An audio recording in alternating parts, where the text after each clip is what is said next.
ଆମ ସରକାର ଓଡ଼ିଶାର ଶିଳ୍ପାୟନ କ୍ଷେତ୍ରରେ ଆଉ ଦି ପାଦ ଆଗକୁ ବଢିଛନ୍ତି। ଆଜି ଏ ଖୋର୍ଦ୍ଧା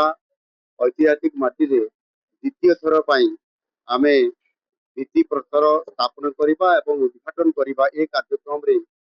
ଆଜି ଆମେ ସମସ୍ତେ ଏଠି ସାମିଲ ହେଇଛନ୍ତି ଏବଂ ଆଜିର ଏ କାର୍ଯ୍ୟକ୍ରମରେ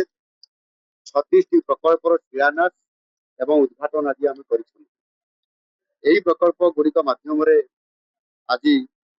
ଆମେ ରାଜ୍ୟକୁ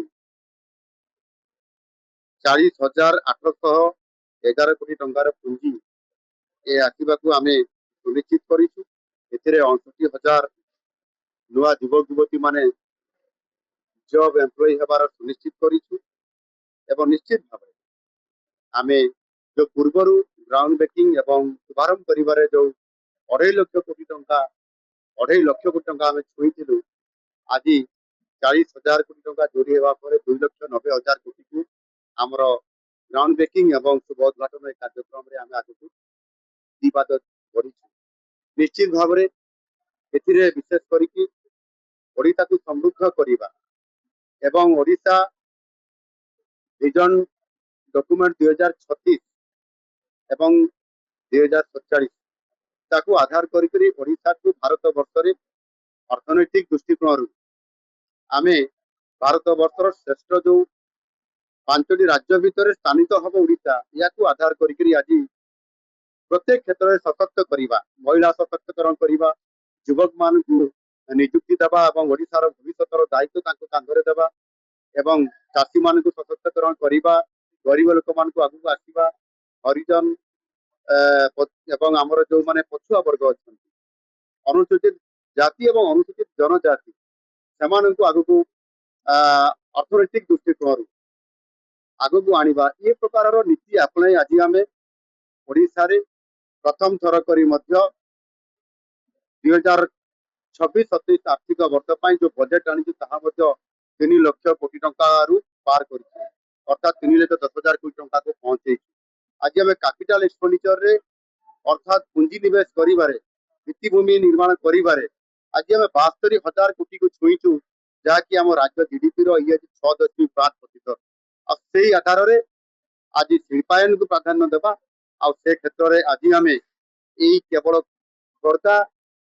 माटी रे ही अर्थात खोर्धा जिले में ही आम पाखापाखि ये 38,000 कोटी टंकार इन्वेस्टमेंट गत प्रथम डेट रे एवं आज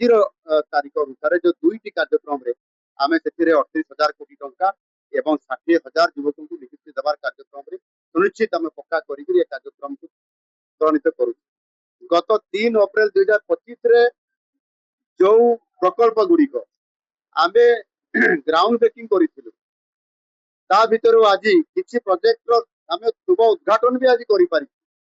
जो मान प्रोजेक्ट को शुभ उद्घाटन आज करूँ द्वितीय फेज प्रोजेक्ट को पुणी आज आम ग्राउंड ब्रेकिंग को पुणी आम करूँ ये प्रकार आम प्रति आस्था प्रकट करवा एवं आमर इंडस्ट्रियल पॉलिसी एवं आमर इनसेंटिव जेभली भाव में आम उद्योगपति मान को आकर्षित करी दिल्ली मुंबई आपंकर कलिकता सिंगापुर हैदराबाद भली अनेक सहर को जाकर आकर्षित कर आनिबा आज आम सफल होइछु। आगामी दिन में निश्चित भाव में समृद्ध ओडिशा बनइबारे जो आगामी 10 वर्ष आम